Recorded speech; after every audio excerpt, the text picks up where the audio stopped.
Hello, I'm Dango Rose. Welcome to the Mountaineer Podcast, where everybody's listening. The Mountaineer brings you the latest news of the Peak to Peak region, in print, online, through our podcast, social media, and special publications. Now, listen in to the latest news of the area with our local journalists.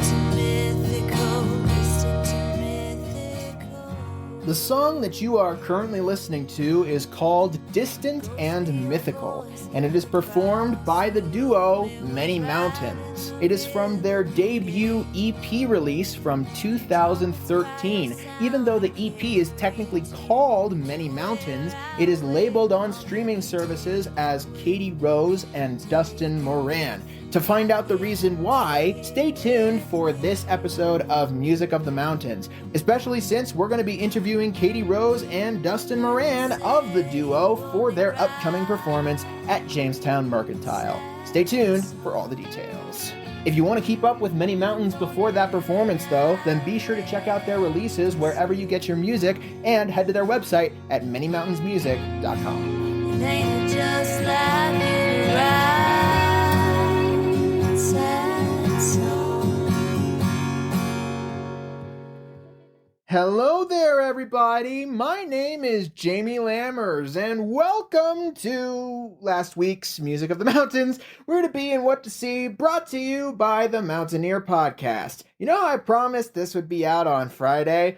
Well, it wasn't. Time got away from me, and I felt less and less motivated to edit the podcast over the course of the last few days. So, I hope to post this on Saturday, then I hope to post this on Sunday, and now I'm posting it today on Monday. I promise we will get back on track this week if it is the last thing I do. Marianne Rosen will be contributing her regular segment, and I will be posting her regular segment tomorrow. So, once we get this episode out there, and then Marianne Rosen's segment out there, we will get back to our regular schedule on Friday. It's been a hectic couple of weeks, but hey, there are some things to look forward to. We're getting close to the end of 2024, and this Thursday, the Pet of the Year will officially be announced in the weekly paper. I was hoping to promote the voting one more time before it was too late, but then I didn't get the podcast out yesterday, so voting closed yesterday. I can't promote it anymore. But you can find out who the winner of Pet of the Year is this year in this week's Mountaineer. By the way, if you haven't subscribed, please do. Go online to the mtnear.com and you'll be able to browse some of our articles for free. But if you want to browse our complete digital archive, scan copies of many of our physical papers, or even receive a physical paper in your mailbox, then be sure to subscribe to The Mountaineer. And be sure to stay tuned all the way to the very end of the podcast for a very special discount meant specifically for podcast listeners. Speaking of our website, here's a brief message brought to you by The Mountaineer. At The Mountaineer, we have been working hard on our new website. The new site is up, and through November, it is completely free to check out. That's located at www.themountaineer.com.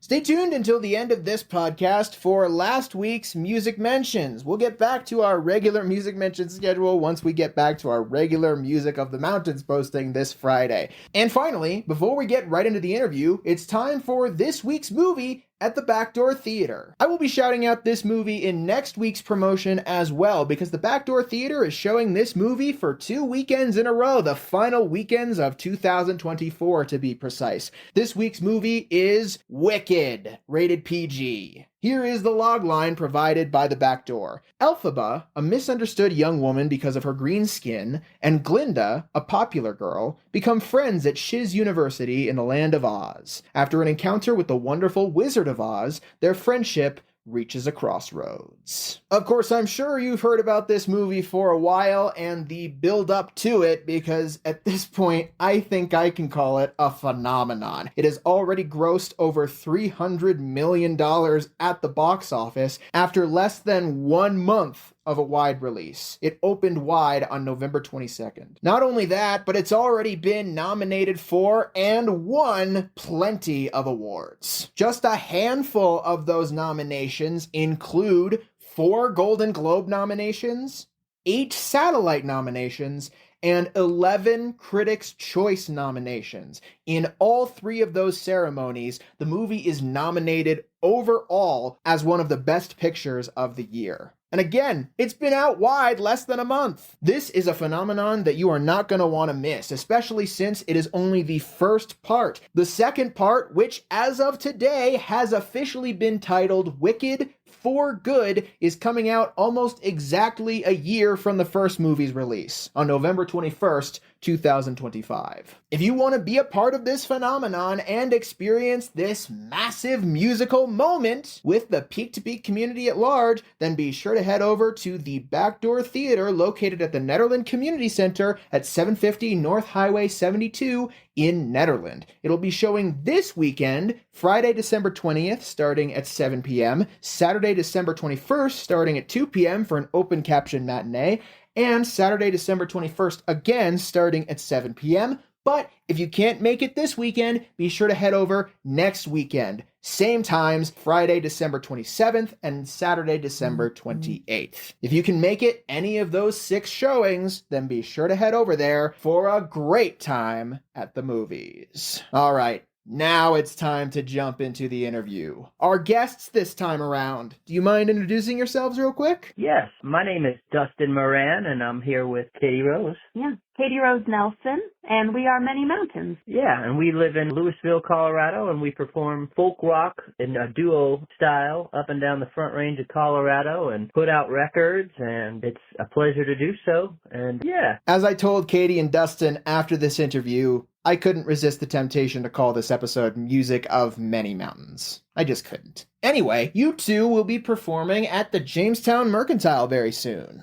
Yeah, up in Jamestown on the 19th of this month, December. It's going to be a Thursday. We're so excited. We love playing at the Jamestown Mercantile. It's one we look forward to all the time. Yeah, Jamie, have you ever been up there?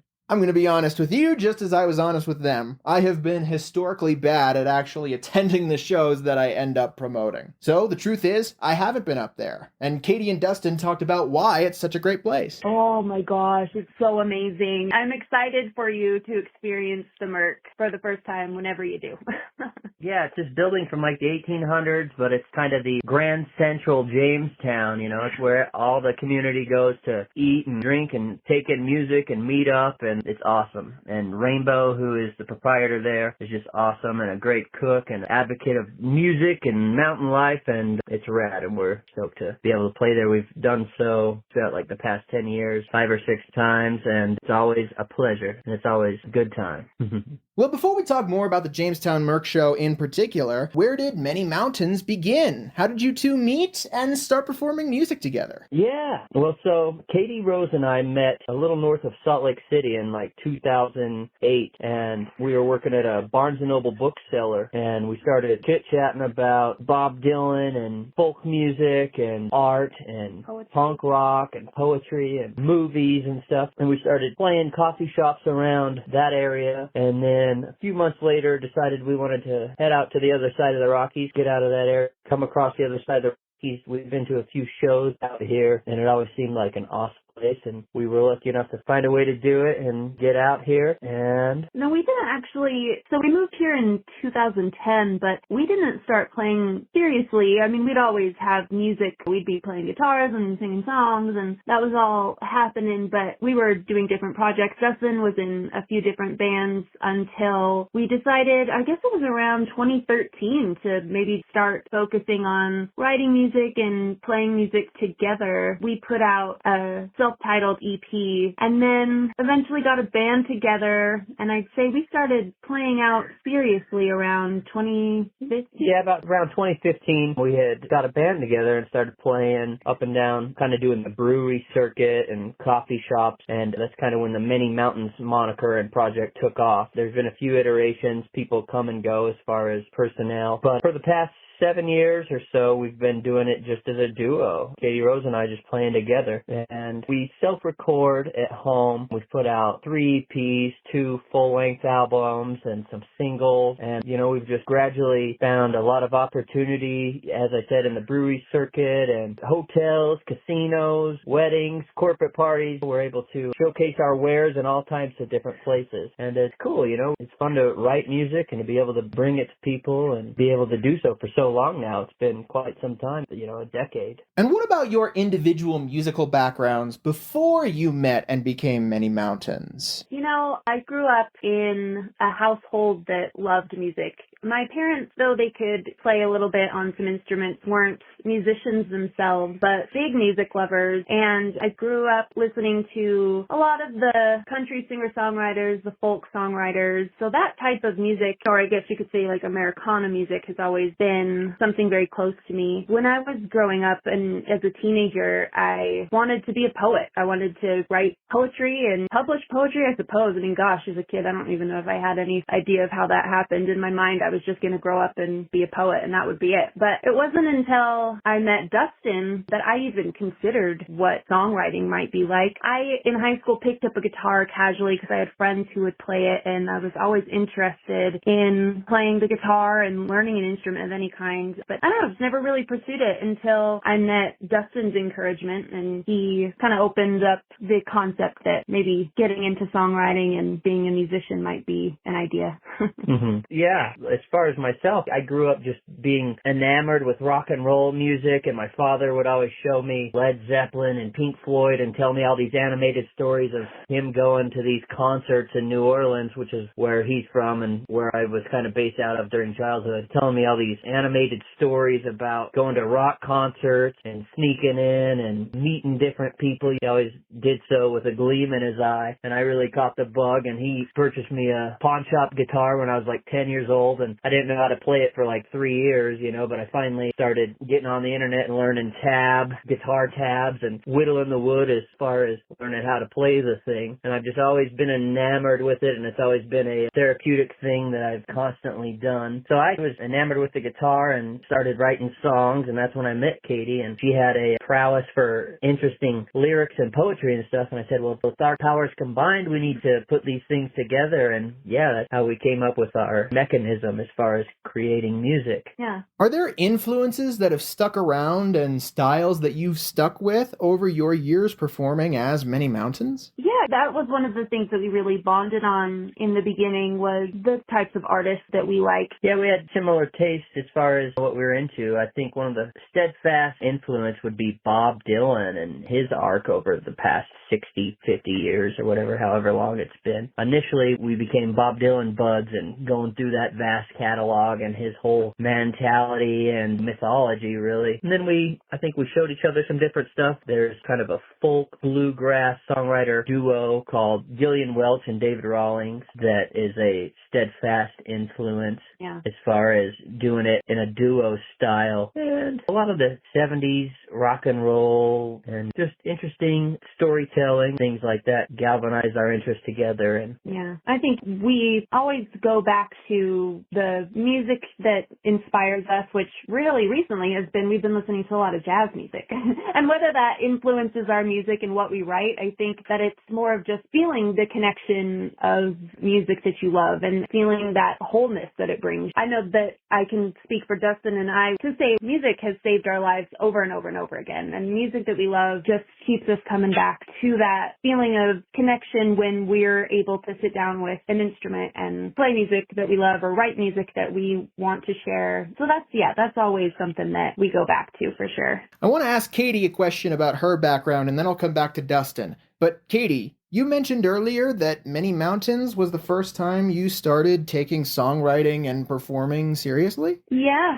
Well, so I'd say it was when Dustin and I first started our relationship. So a few years before we actually started Many Mountains, but it wasn't until meeting Dustin that I got a stronger interest in learning the guitar, a stronger interest in trying to write a song. I mean, I wrote poetry, but in my mind for kind of a long time, it was a bit of a hurdle for me. In my head, I had this separation of what poetry was and what a song was. But then once I was able to be in a space of encouragement, I think that's what I really needed. And Dustin really encouraged me and goaded me on to want to learn the guitar, want to be better on piano and write music and write songs in a way that was fulfilling to me. And it certainly has changed over the years. It's funny to go back into some of my first songs and see where that was. And maybe it's not clear to anyone but me, but it's fun to see the kind of change there. And Dustin, it sounds like you started writing songs earlier in your life. As a heads up, for some reason, there are some minor technical difficulties involving Dustin cutting in and out. I don't think it's enough to truly affect what he's saying, but just as a warning, that's going to happen. Yeah. I went to on the outskirts of Las Vegas, Nevada, kind of in between Death Valley, a small town in between those two places. There, I ascended inward and really started just spending all my time with the guitar, and I started writing songs. And so I got a high school band together, and so we would do like covers of popular music at the time and stuff. But in later days of high school, I guess been a senior or whatever, I started dabbling and writing songs, and I had put out a couple solo albums, just self-relief stuff, when I was living in Utah, which is where Katie and I initially met around 2007 or 8, and I'd started playing at some coffee shops there and stuff, and slowly starting an introductory learning of what song structure was and what that whole world was. So for a few years before Many Mountains, I had started writing some songs. And what's kept you coming back to the songwriting process, both as individuals and with each other? You know, whenever I start a song, I really seem to require a lot of solitude. I have a hard time initiating songwriting together because it's so vulnerable. I mean, of course, Dustin's my partner in life and in music, and I feel my most self when I'm with him, but it's still a very vulnerable place to be when you're expressing your thoughts and feelings and however they may present themselves. So I really need that time to be alone with my guitar and my pen and paper and give myself room to mess up or to say something stupid or do something stupid, without any sort of outside influence. And then when I have it to a frame or a structure, then I like to bring it to Dustin and edit from there. Sometimes he can take what I have written and have the same sentiment and maybe freshen up the words or make it flow better. So he definitely, having his insight and his perspective is something that's important to me as we write music. And when we have written songs together, it's sort of been in that sense where one of us will have a song that's pretty well figured out, but we just need help with a bridge, or this is the idea that I want to present here. How do I say this? Those types of things. So I think it's gotten stronger, our writing together over time, just getting more and more comfortable. And also, as time goes on and you're writing songs together, I think for me anyway, it's become this thing where, I want to do this together. Before it was, what do I want to say? This is what I want to say, and this is how I want to say it, and, blah, blah, blah. Now I feel really excited to write more songs together. And Katie was alluding to, we tend to write separately, though that's changed kind of a bit of recently, but for the first long while we would write separately. I think it was a cathartic and therapeutic thing and kind of a looking inward type thing, kind of a diary style of writing we both had, which we did separately, and we bring them to each other and perform them together and sand them down a little bit together. But initially, those skeletons came separately from each one of us. But it's a constant state of becoming with the passage of time. It's interesting to try different formats. It's very popular for groups of people to write songs together and bounce it off one. So we've certainly started dabbling more in coming up with all elements of the songs together recently. But for the first era, as it were, of Many Mountains, it was certainly she'd bring one to the table and then I would bring one to the table without initially coming up with it together, As Dustin mentioned earlier, since Many Mountains started, they've released 3 EPs and 2 albums. Their second EP was called Wild Wind, their third EP was called Lost in Love, their first album was called Never Looking Back, and their second album was called Endless Time. But I wanted to focus in particular on the first EP that you guys released. Looking through the discography while I was on the interview with Dustin and Katie, I found it very interesting that the EP is named Katie Rose and Dustin Moran. I mentioned to both of our guests that I have never seen a duo use their real names as an EP title before, and I asked if there was a particular reason for that name. Well, so actually, that was the first thing we ever came out with, and we didn't have the name Many Mountains yet, actually, so it was kind of reversed from what you're thinking. It was just Katie Rose and I, and we had made this album, and we were just going to put it out. We didn't have a moniker or anything, so we were like, oh, well, we'll just put it out, you and me. And then 8 months later or whatever, after we had put it out, we got a band together, and once we started playing at different breweries and started playing out with the band, we were like, oh, well, we need to have a band name. And there's a song of Katie Rose's on that album called Spoon. It's an EP. I think it's like 5 songs, but one of the songs is called Spoon. And during that song, she belts this lyric, "Show me to the fountain, I have seen so many mountains." I was like, oh, many mountains. There you go. We'll call ourselves Many Mountains. That's as good as anything else. And there's many mountains in life and many mountains to climb ahead of us, and it seemed like a good metaphor. And then once we started releasing songs on streaming platforms, we put all of them just under the Many Mountains. Yeah, that was the name of that record, was Many Mountains, and it was, based off a lyric, and then we kind of stuck with that moniker. Yeah. Once we started playing out live and putting more records out, Yeah. And actually, what's funny too is the picture to that EP is we were printing off that first Katie Rose and Dustin Moran album and selling them at the coffee shops and different places we were playing. And then when we started Many Mountains as a band, we had gotten the percussion rhythm section. We started being Many Mountains, so then I hand drew all of the sleeves, and so I just started writing Many Mountains, and I think we took a picture of it, and then when we were putting all of our stuff on streaming, we're like, well, I guess we'll just take a picture of it.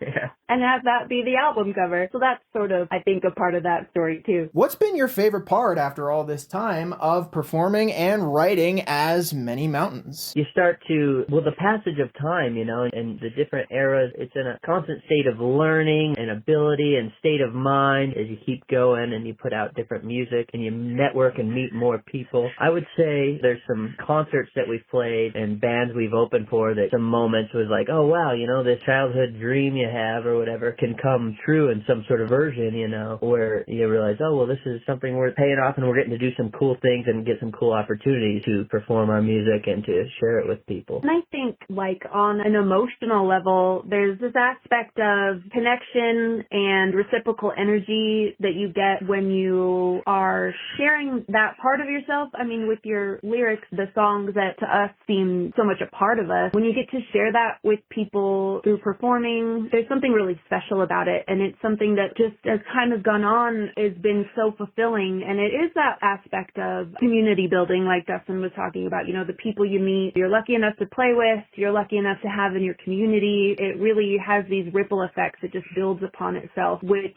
makes us yearn for it more. And when I say yearn for it, I guess it's that feeling of wholeness and completion and you're, And connecting with people that you would have never otherwise had a connection with, Mm-hmm.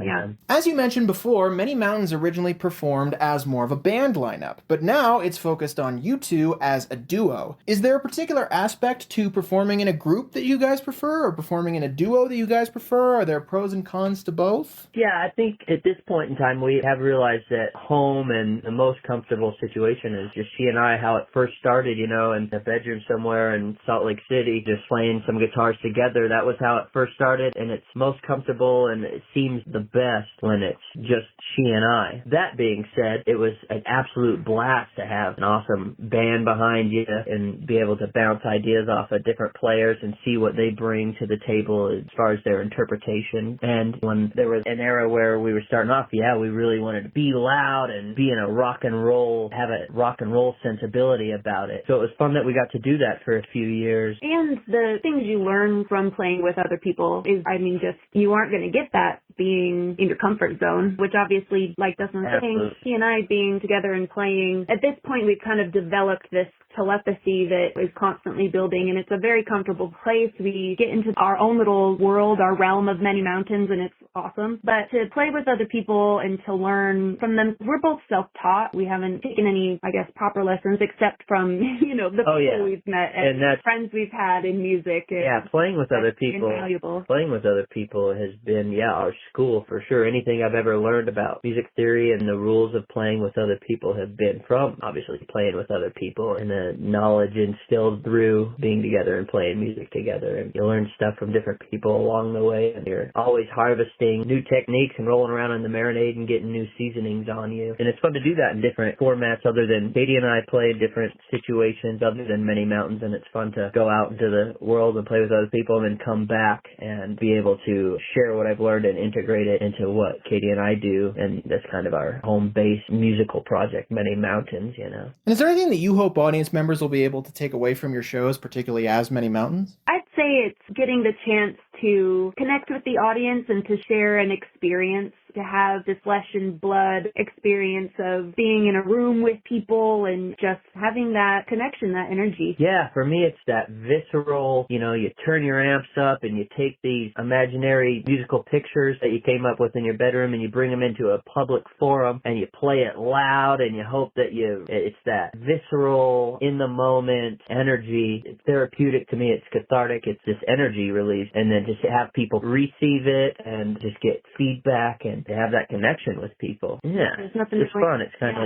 this quite like it. joyous ritual of plugging your amps in and then doing it in front of people and sharing that with them. Yeah, I've heard it put like weaving your thread into tapestry. It's a very active thing. It's a very engaging thing. But I mean, even in ones that like aren't super great, or if you're playing a show that nobody's there, there's still something about sending those vibrations into the world that, you know, makes it pretty meaningful. And like, it's kind of an emotional experiment too. You get up there some days you're exhausted, and some days you've practiced and gone over the 45-minute set you're going to do for 2 weeks beforehand. And then it's just that flirting with time thing and emoting in an in-the-moment way and seeing what happens and seeing the different valleys that you have as a person. And I try anyway to be in a meditative state, try to be focused on what I'm doing, but like Dustin said, sometimes it's just a roller coaster of how your day's been, how your week's been, good and bad. And it's fun. It's kind of like this emotional, social experiment thing. Yeah, sharing music live is a blast and a fun thing for sure. At this point, I've mentioned all of the releases under Many Mountains, except for one.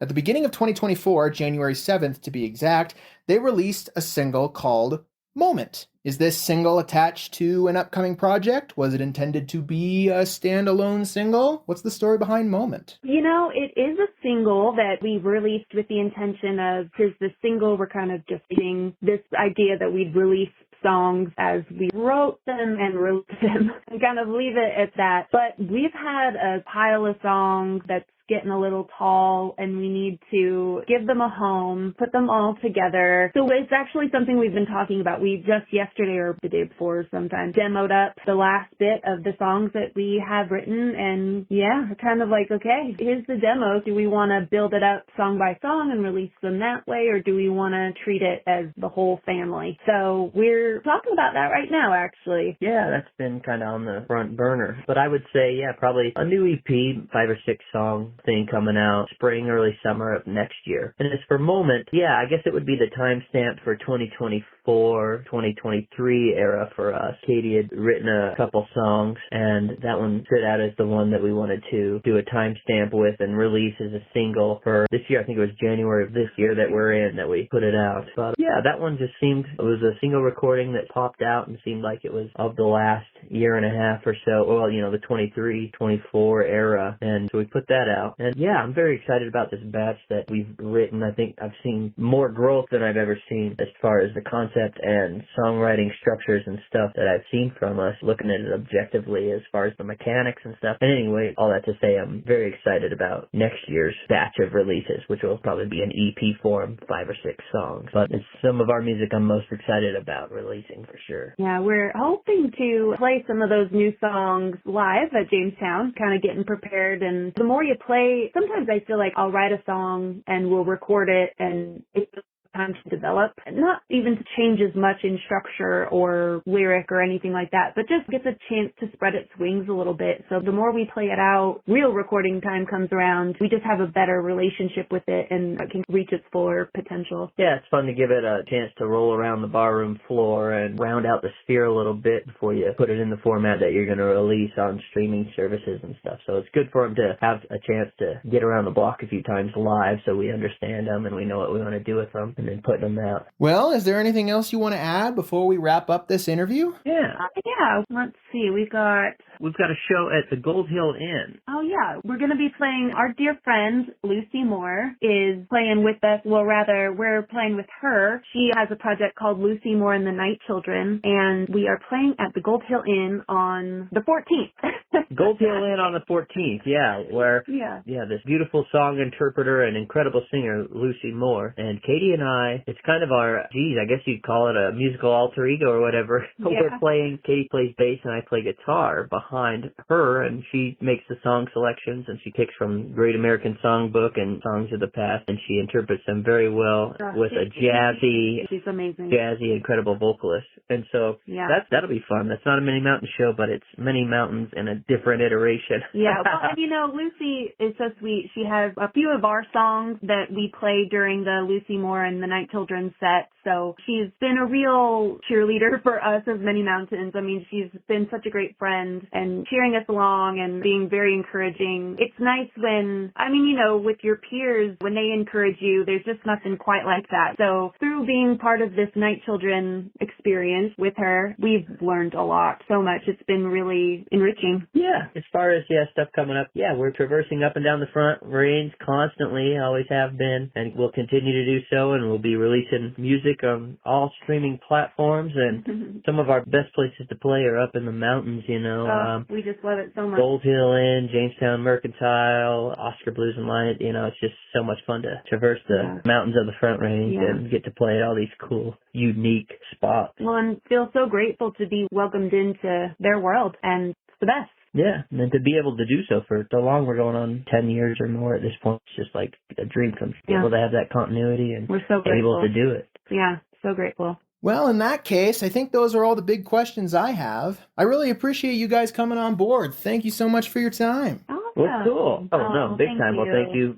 for the interest. It's fun to chit-chat, and absolutely. As we started wrapping up the interview and talking about logistics, I mentioned that I have previously interviewed Lucy's parents, Molly O'Brien and Rich Moore. You can find a recent Then and Now episode that I did with Molly and Rich. It only includes a new interview because I hoped the old interview would be good enough to air, and the audio quality was so bad I could barely understand what either of them were saying, so I couldn't air that interview. But the new interview covers basically the same things I asked originally, so be sure to check out that interview. It's a really good one. Dustin and Katie ended up talking to me more about how they connected with Molly, Rich, and Lucy. Yeah, her parents are so cool. So incredible. When Katie and I first started playing music together, coincidentally, we had done one song by her mom and another band she was in from a long time ago, before we even met them. And then, to move to Colorado and then meet, we went and saw her parents just on our own volition before we met Lucy. And then to meet Lucy and to be able to play music with her and then meet her parents and play with them, it's just like this. Full circle. That's another, being able to connect with people and other musicians. And it's a fun thing. Treat. Thank you so much to Dustin and Katie for coming on board and joining us for the podcast.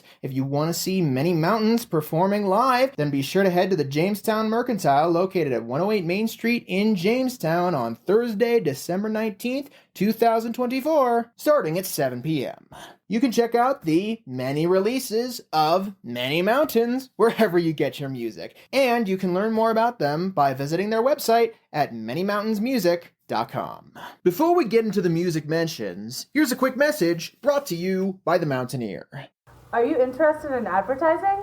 The Mountaineer has advertising in print, on our website, through our social media. We have 3 guides each year, coupon insertions, and more. Want more information? Email marketing@themountaineer.com or give Bethany a call at 720-960-2900. And now for last week's music mentions. Head to Busey Brews, located at 70 East 1st Street in Netherland on Sunday, December 22nd, starting at 2 p.m. to see Matt Catters performing live.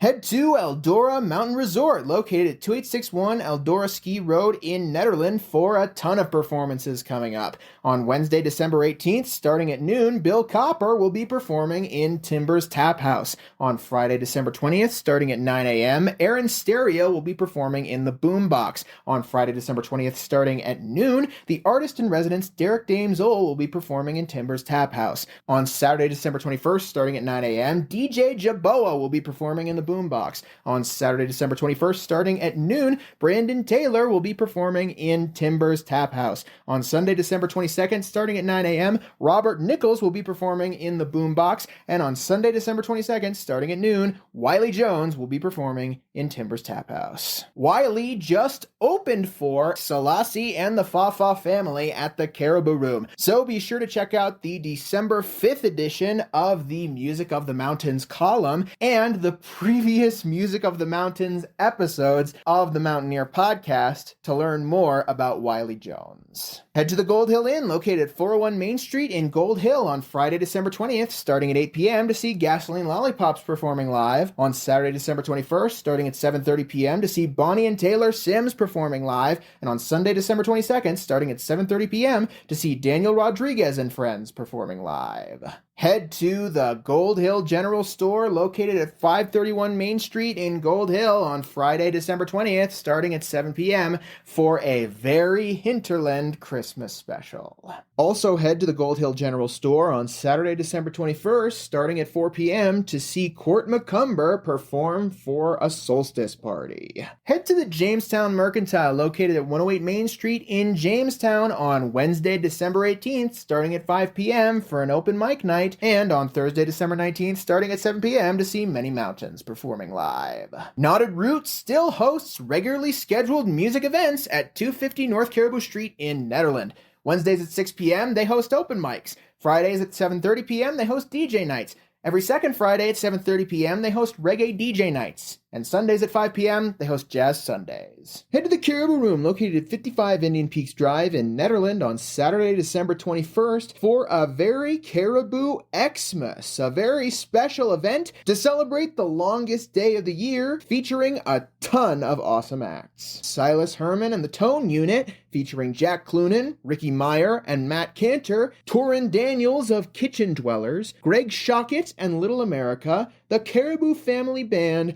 and Brittany Wagner. To purchase tickets ahead of time, be sure to head to their website at thecaribouroom.com. Doors open and dinner starts at 7 p.m., and the show starts at 7:30 p.m. And finally, pick your preference. If you want to head over to Gilpin County, then be sure to head over to the Very Nice Brewing Company location located at 180 Jankowski Drive in Blackhawk on Saturday, December 21st, starting at 5 p.m. to see David Tillman performing live. If you want to head over to Netherland, then be sure to head over to the Very Nice location at 20 East Lakeview Drive, number 112 in the Caribou Village Shopping Center on Thursday, December 19th, starting at 6 p.m. to see Laura Fisher and Debbie Smiley performing Celtic music live. On Friday, December 20th, starting at 6 p.m. to see Steve Weeks performing live, and on Saturday, December 21st at 5 p.m. for a winter solstice feast potluck featuring Strange Birds. Did we miss you or any of your performances? Do you want to submit your music listing in the Peak to Peak area? Do you have updates to your business or to your performances? Please call 303-810-5409 or email info@themountaineer.com or media@themountaineer.com to be included in the next print edition or the next podcast of The Mountaineer. Thank you all so much for tuning in to last week's Music of the Mountains, Where to Be and What to See, brought to you by the Mountaineer podcast. And thank you all so much for bearing with me. It's been a hectic couple of weeks on my end and on Marianne Rosen's end. But our stats for 2024 have officially gone up, and Barbara Hart ended up posting them on her Facebook page. If you want to learn more about how the Mountaineer podcast has done over the course of 2024, then be sure to check out those statistics. I will say this, there were one or two times where for some reason somebody ended up streaming every single episode of the podcast over the course of 24 hours, which is literally impossible. I have no idea how that happened, but hopefully it didn't skew the numbers too much. Either way, it's been an amazing year. I've had a ton of fun doing podcast stuff this year, and I hope to end this year with a bang along with Marianne Rosen. Like I said, her regular segment will finally be up tomorrow, and then we will be back on track on Friday with our regularly scheduled Music of the Mountains program. We've only got a couple weeks of 2024 left, so I hope to make these last few episodes of the year some good ones. If you want to share this episode or others around with whoever you see fit, then be sure to head to the mtnear.com and scroll near to the bottom, or head to our podcast main hub at the mtnearpodcast.buzzsprout.com to see our full archive.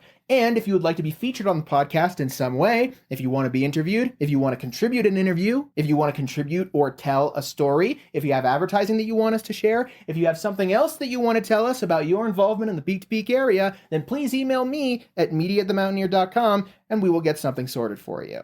I will see you guys tomorrow with Marianne Rosen's segment. Have a great rest of your day.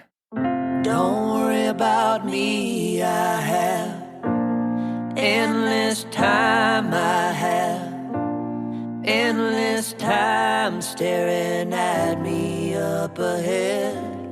I have endless time and it's all for you.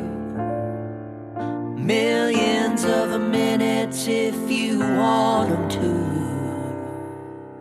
The song that you are currently listening to is called Endless Time. It serves as the title track for the latest album, the second album from duo Many Mountains. You can stream that album along with their first album and 3 EPs wherever you get your music. Their most recent release, the standalone single Moment, is also available wherever you get your music. The duo will be performing at the Jamestown Mercantile on Thursday, December 19th, 2024, starting at 7 p.m. It's located at 108 Main Street in Jamestown. Be sure to head over there if you want to see them performing live. And if you want to keep up with their music ventures, then be sure to check them out on their website at manymountainsmusic.com.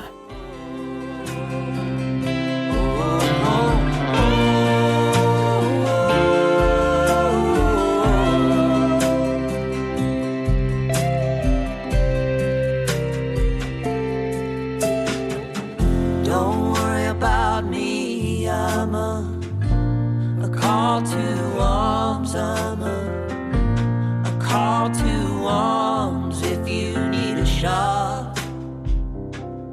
I'm a call to arms and I'll fight for you. I'd strike wild and soldier on if you need me to.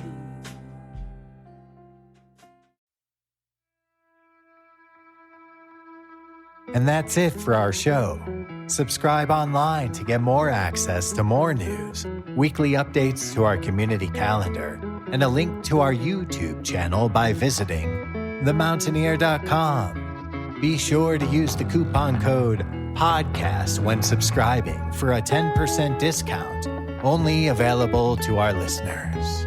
If you are in the local Peak to Peak area, be sure to pick up a print edition of The Mountaineer at a local business. I'm Dango Rose. Thank you for listening.